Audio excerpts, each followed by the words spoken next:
So in the last part, we talked about what it means to practice the right way and how you can learn to do that too. But when you're home and you've been practicing for hours and hours, it is inevitable that at some point you're going to come across some form of frustration. And so today I would like to share with you a couple of tips that have been very useful for me throughout my career when it comes to staying motivated during those long practice sessions. Now, before we move on, I just want to remind you that this is going to be the last module that I'll be uploading here on YouTube. And so if you'd like to learn more or watch additional modules, including a bonus module with many useful and important tips, or even if you'd like to book a lesson with me, then you can go ahead and join me on School by clicking the link in the description down below. Now, with that out of the way, let's get to tip number 1. Now, when it comes to playing the violin, I think many of us have very high expectations of how we want it to sound.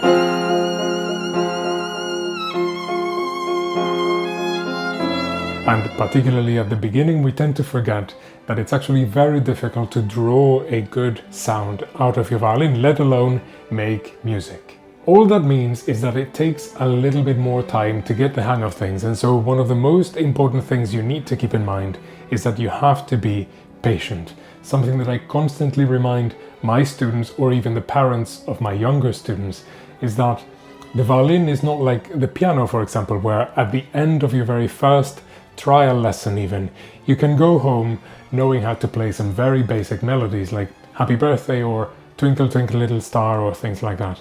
But on the violin, it doesn't really work that way. Things just tend to take a little bit more time.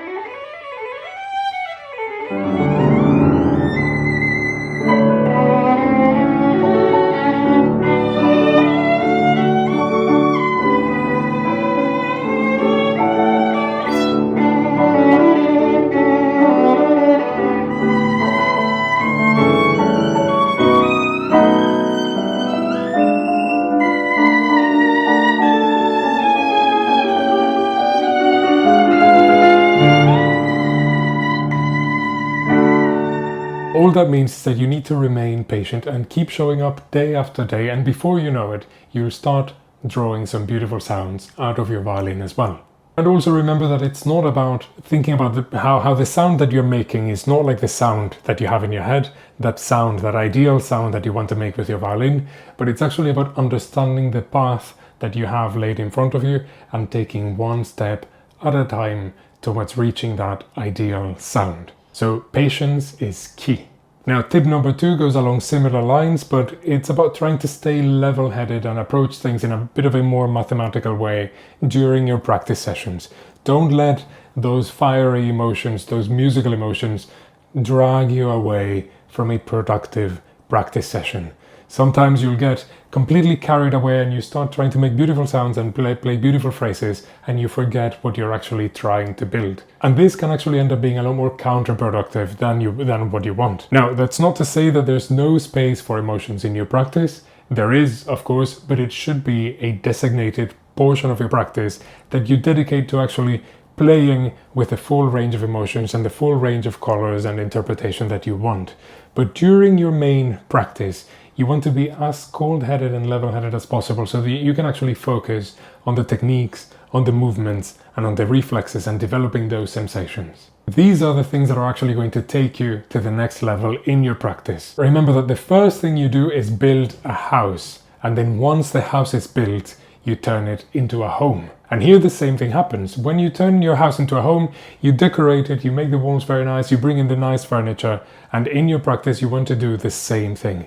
First, build the foundations, build the structure, and then turn it into music by bringing in those emotions and all those musical intentions. So in short, try to keep your thoughts and the actual process of practice and your emotions separate. Not forever, but just make sure that you bring them back together at the right time.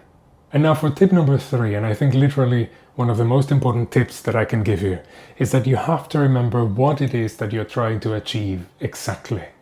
Throughout my career, I've met many violinists, both amateurs and professionals, for whom the main goal, the main objective, is to be able to play this piece or to be able to play that piece. But you should remember that your goal, your ultimate objective, should be much higher than that.